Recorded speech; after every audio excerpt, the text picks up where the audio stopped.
Hey guys, welcome to my YouTube channel Studyship with Krati, and today's video is going to be about preamble of Indian Constitution. I'll be giving you easiest explanation of this preamble and I'm sure that कि इस video को देखने के बाद आपको सारा concept clear हो जाएगा. So let's get started with our today's video. Preamble of Indian Constitution. So basically first thing is this, what is preamble? जब भी आप किसी दुकान से कोई प्रोडक्ट लेते हैं या फिर कोई बुक लेते हैं, आपको हमेशा एक मैनुअल बुक दी जाती है और बुक में हमेशा एक इंट्रोडक्शन पार्ट रहता है. वो इंट्रोडक्शन पार्ट आपको बताता है कि आपकी जो बुक है उसका ऑब्जेक्टिव क्या है, सोर्स क्या है एंड अदर थिंग. एंड अगर आप कोई प्रोडक्ट लेते हैं तो प्रोडक्ट में बताता है कि वो कैसे वर्क करेगा एंड बाकी सारी चीजें. So we can say that कि this preamble of a Indian constitution actually introduction, कि इंडियन हमारा जो कॉन्स्टिट्यूशन है वो किस तरह से काम करता है, इसका सोर्स क्या है, इंडियन कॉन्स्टिट्यूशन का नेचर क्या है, इंडियन कॉन्स्टिट्यूशन का ऑब्जेक्टिव क्या है एंड इंडियन कॉन्स्टिट्यूशन को जो है कब अडॉप्ट किया गया था. सो आई थिंक आपको ये पता होगा इंडियन कॉन्स्टिट्यूशन को 26 नवंबर 1949 को अडॉप्ट किया गया था and it was passed on 26 January 1950. और the other word if you want to use, आप ये भी कह सकते हो कि preamble is a blueprint of our Indian constitution. Now the next thing is, ये जो preamble का कॉन्सेप्ट है वो आया कहां से. preamble का कॉन्सेप्ट अगर हम देखेंगे और idea behind this preamble actually Pandit Jawaharlal Nehru के ऑब्जेक्टिव रिजोल्यूशन से आया है. पंडित जवाहरलाल नेहरू ने 13 दिसंबर 1946 को एक ड्राफ्ट कॉन्स्टिट्यूएंट असेंबली में प्रस्तुत किया था एंड इसको ऑब्जेक्टिव रिजोल्यूशन बोलते हैं. बाद में इसी ड्राफ्ट को और इसी ऑब्जेक्टिव रिजोल्यूशन को 22 जनवरी 1947 में as a preamble of a constitution introduce कर दिया जाता है. Nature of this Indian Constitution. If you will see the preamble of our Indian Constitution, उसमें कुछ terms use हुए हैं and those terms are literally very important. So let's see कि उनका मतलब क्या है. First thing is this sovereign. हमारा जो कंट्री है और हमारी जो कंट्री है दैट इज सोवरेन. अब वर्ड सोवरेन से सीधा सा मतलब है कि हमें इंटरनल अफेयर के डिसीजन के लिए किसी और से परमिशन लेने की जरूरत नहीं है. बॉर्डर पे कितनी सेना होनी चाहिए, जम्मू कश्मीर का मैटर किस तरह से हैंडल करें, या फिर किसानों के लिए क्या स्कीम लानी चाहिए, अदरवाइज पाकिस्तान के साथ हम किस तरह से डील करें, इन सभी मैटर्स पे हमें सुझाव कोई और कंट्री नहीं देगी और हमें किसी और कंट्री के सुझाव नहीं मानने की जरूरत है, उसके ऑर्डर्स मानने की जरूरत नहीं है, because we are independent country and हम अपने डिसीजन खुद ले सकते हैं. So this is sovereign country. Next word जो है वो है सोशलिस्ट. सोशलिस्ट से हमारा मतलब है, एक्चुअली ये जो वर्ड है वो स्टार्ट हुआ था 1917 के रशियन रिवॉल्यूशन से. तो भाई रशिया में तो थी कम्युनिस्ट पार्टी एंड बेसिकली लोग जो है कम्युनिस्ट एंड सोशलिस्ट को कंबाइन करके देखते हैं एंड लगता है कि एक ही कॉन्सेप्ट है, बट कॉन्सेप्ट काफी डिफरेंट है.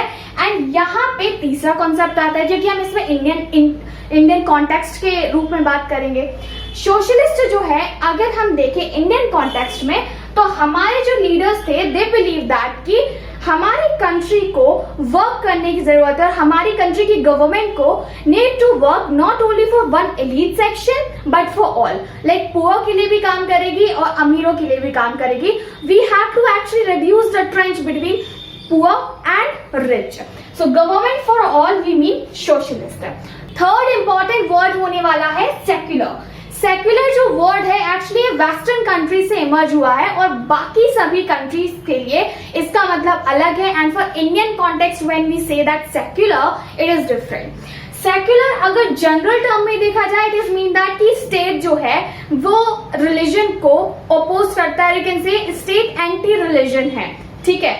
लेकिन in Indian context when we say secular, we are meaning और we are trying to say कि गवर्नमेंट का कोई रिलीजन नहीं है, लेकिन गवर्नमेंट हर एक रिलीजन को अपना रिलीजन प्रोफेस करने की आजादी देती है. It means that if you are a Hindu और a Muslim, otherwise Sikh, Jain, आप अपना धर्म जो है वो प्रोफेस कर सकते हो, प्रोपेगेट कर सकते हो, फॉलो कर सकते हो, वर्शिप कर सकते हो, but it should not harm others. So government का कोई रिलीजन नहीं है, लेकिन गवर्नमेंट सभी रिलीजन को इक्वल प्रोटेक्शन देगी.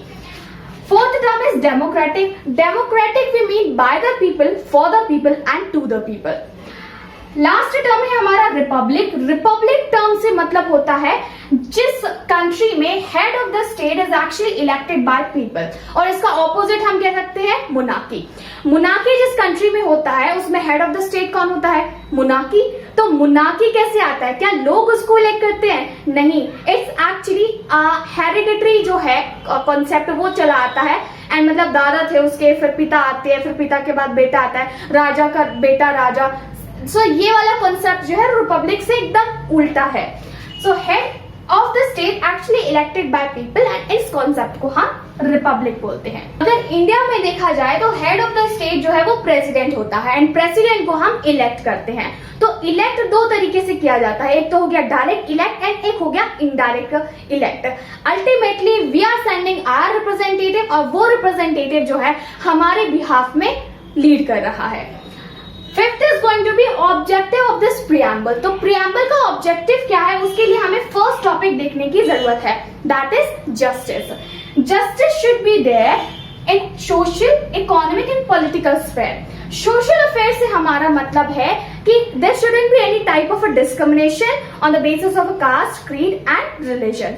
When we say economic justice, economic justice से हमारा मतलब है कि अगर मैं कोई काम, मान लीजिए दो लोग हैं, एक अपर कास्ट पर्सन है, एक लोअर कास्ट पर्सन है, वो दोनों एक ही तरह की जॉब करते हैं, तो उन दोनों को जो वेजेस है और जो सैलरी है वो इक्वल मिलनी चाहिए। So there should be equality in economic sphere.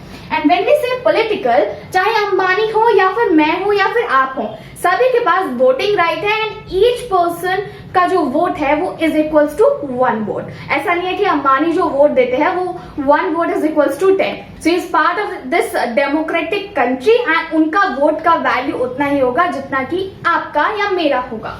Equality, equality should be there in status as well as opportunity, सभी को अवसर बराबर मिलने चाहिए। Third is liberty, we all have liberty of thought, हम सोच सकते हैं।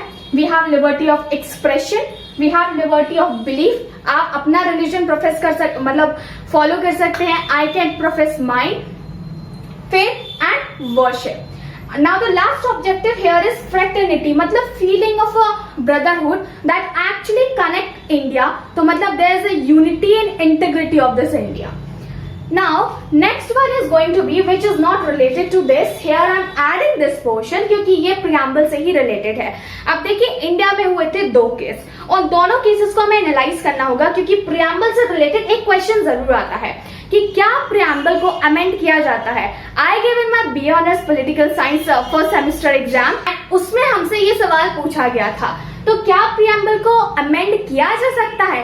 इसके लिए हम देखते हैं पहला case, that is going to be Berubari case.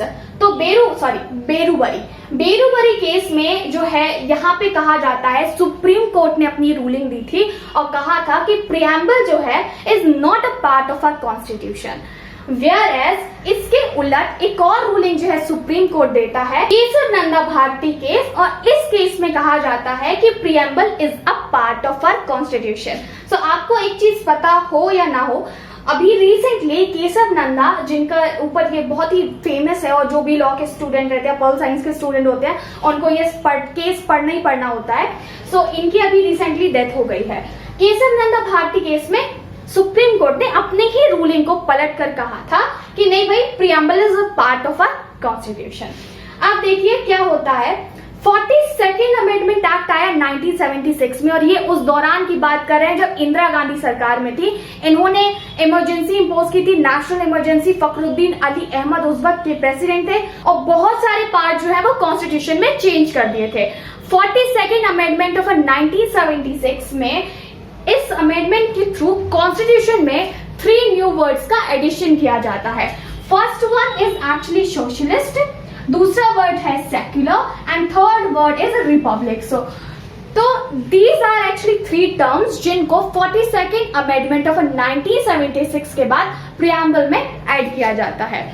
Now article 368 जो है वो कहता है कि अगर, देखिए सिंपल सी बात है कि ये कह रहे हैं कि preamble is not a part of a constitution, ठीक है। तो प्रियम्बल को भी ऑफ कोर्स उसी वक्त अडॉप्ट किया गया था जब कॉन्स्टिट्यूशन को किया था, तो ये कैसे हिस्सा नहीं है। दूसरी बात ये है, आर्टिकल 368 हमारे कॉन्स्टिट्यूशन का ये बताता है कि जो हमारा प्रियम्बल है कॉन्स्टिट्यूशन का, it's basic feature can not be changed. इसकी जो बेसिक फीचर है वो चेंज नहीं किए जा सकते हैं। एंड ये जो 42nd अमेंडमेंट एक्ट 1976 का आया था, इससे बेसिक फीचर को चेंज नहीं किया गया था, इसमें बल्कि एडिशन हुआ था। सो दैट इज एक्सेप्टेबल, लेकिन बेसिक फीचर नहीं। पता चला कि भाई इन्होंने जस्टिस को हटा दिया, ठीक है, इक्वालिटी को हटा दिया, that can not be done. So this was actually a preamble of an Indian constitution, and literally I tried my best to explain this to you. I hope you guys have understood, and if yes, kindly let me know in the comment section. और ये भी बताइए कि आप next video किस topic पे चाहेंगे। Make sure you hit the like button, share this video and subscribe StudyShip with Krati, क्योंकि अभी इस चैनल पे इस तरह के वीडियोस आपको आगे बहुत देखने को मिलेंगे हमारे अगले वीडियो में फिर किसी न्यू टॉपिक के साथ। जब तक के लिए stay tuned onto this channel, क्योंकि मैं अपलोड करती हूँ वीडियो हर रोज रात 8 बजे। Thanks for watching it.